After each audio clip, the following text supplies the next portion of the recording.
Bonjour, bienvenue pour une nouvelle vidéo, cette fois-ci pour vous présenter le personnage de Sentinelle, un hors-série de la collection Panini Marvel.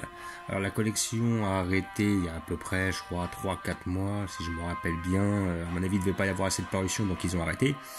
Une collection qui a dû s'arrêter vers le 35-40, si je me rappelle bien, alors que la collection avait continué jusqu'à au moins au 200 en Italie. Mais là, ils les ont arrêtés. Et j'ai pu, pendant les vacances, trouver un dépôt-vente où ils revendaient des figurines Marvel, Panini, ainsi que des Eagle Moss. Mais comme je les avais déjà, je voyais pas l'intérêt de les acheter. Et j'ai pu tomber sur le hors-série de Sentinelle. Alors, si je me rappelle bien, c'est le hors-série numéro 2, si je dis pas de bêtises. Le premier étant Thanos, que j'avais déjà.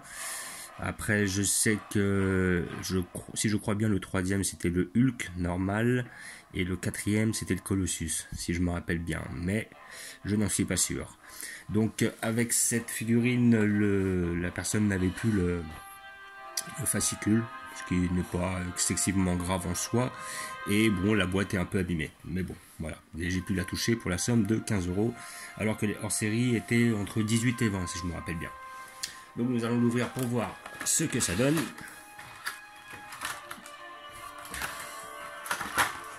Donc elle est scotchée. Alors je ne sais pas si elle est d'occasion ou c'est une personne qui le commandait dans le dépôt-vente. J'ai pas réellement compris. Voilà. Hop. En tout cas la boîte est bien abîmée. À mon avis c'est une occasion. Mais bon, ce n'est pas grave car le personnage n'a pas l'air trop mal.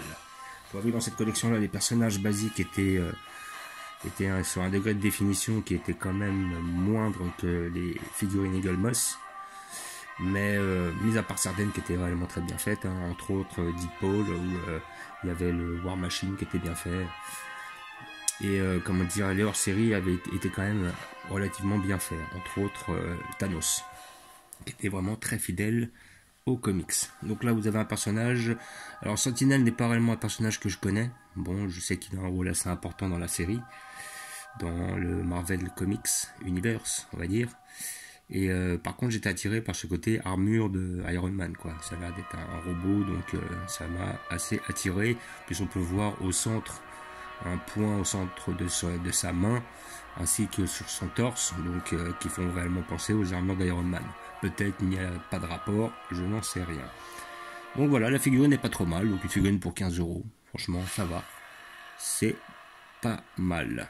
Et je lui ai déjà réservé une petite place. Donc il faut avouer que bon, il y a peu de temps j'ai fait le Hulkbuster 2.0, niveau détail ça n'a rien à voir. Mais bon, on est quand même sur une figurine qui est 2 fois moins chère. Celle-là elle sortait pour 18-20 €, l'autre est quand même à 32-33 €.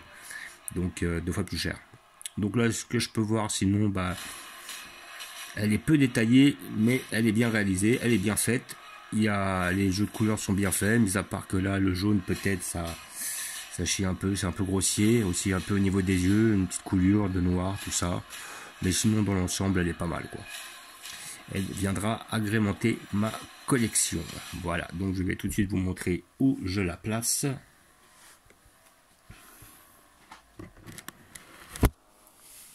Et j'ai déjà prévu à cet effet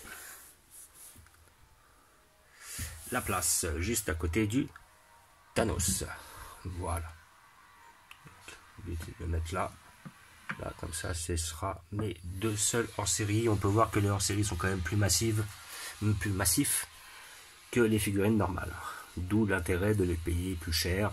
Entre autres, ouais, elles sont à 5 € plus cher en moyenne. Donc, voilà. Donc, comme d'habitude, je vous remercie d'avoir regardé. Je vous dis à bientôt. N'hésitez pas à vous abonner ou à mettre des pouces. Ciao.